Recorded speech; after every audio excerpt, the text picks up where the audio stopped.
Rich Sauget. Well, let's start with this. I don't want to gloss over the fact that you caught Satchel Paige. Tell us about that. Well, I signed with the Braves in 1966, and my first team I went with was the West Palm Beach Braves. And I get there at the ballpark, and next thing you know, I'm in the starting lineup that night. So I went out, took a batting practice and infield practice, and I get into the dugout, and I see I'm in the lineup for the game that night. So first night in, catching. Well, the next thing I see all the guys run out on the field, I'm wondering where the starting pitcher is. Well, Satchel was pitching a 2-inning exhibition that night. So here he walks out on the field, throws 12 pitches. I run out to the mound and say, Satch, how you want to do it tonight? One's a fastball, two's a curve, three's a slider, something like that. He looked at me and said, son, you just put that glove up there, I'll hit it. So, and he did. And then fast forward to coming to the big leagues, and lo and behold, you're with the Braves, but your first major league start is here in St. Louis, in your hometown. Well, it wasn't a start. I got a cup of coffee up here. So, it was just wonderful.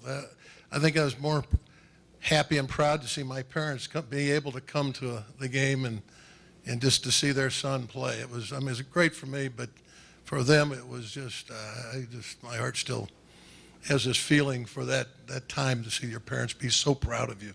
And obviously, when you write a thesis about the economic impact of the World Series on baseball, you have passion.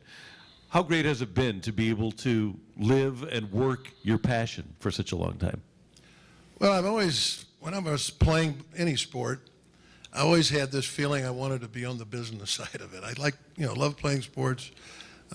Play handball with Jim Bakken over here a few years ago, but I just had that inclination. I always wanted to own my own team, to be involved. With the baseball side of it, it's one of those things you have to be there every day on the baseball side.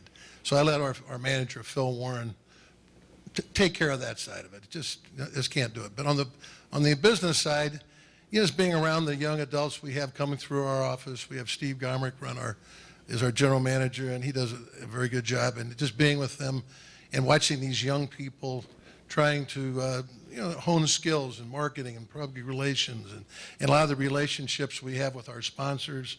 We have Cardinal Glennon, and we deal with probably 60 to 70 different charities and helping them, raise monies and different things. So we do everything the Cardinals do, except the only difference is on the financial statements. They have 2 extra zeros. And with that, I can't imagine what it must be like to win an award that's named after Gussie Busch. Well, there's an expression, what goes around comes around. Well, actually, back in the late 30s and 40s, and I was telling Billy this several months ago, that Augie used to hunt with my grandfather.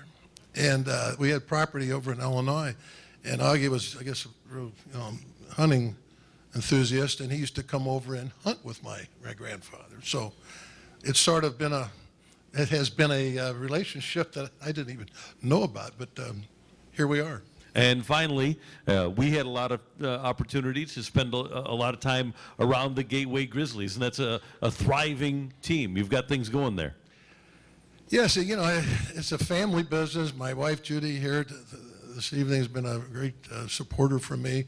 My son, Rich, and my daughters, Annie and Jessica and Jillian, have been very helpful in supporting all this. And it's just something I've always wanted to do. I just love being around, just being around the sports. And it's somewhat of a hobby, but at the same token, there's a passion that goes along with it. Congratulations to Rich Sauget, the winner of the August A. Busch Award from the St. Louis Sports Hall of Fame.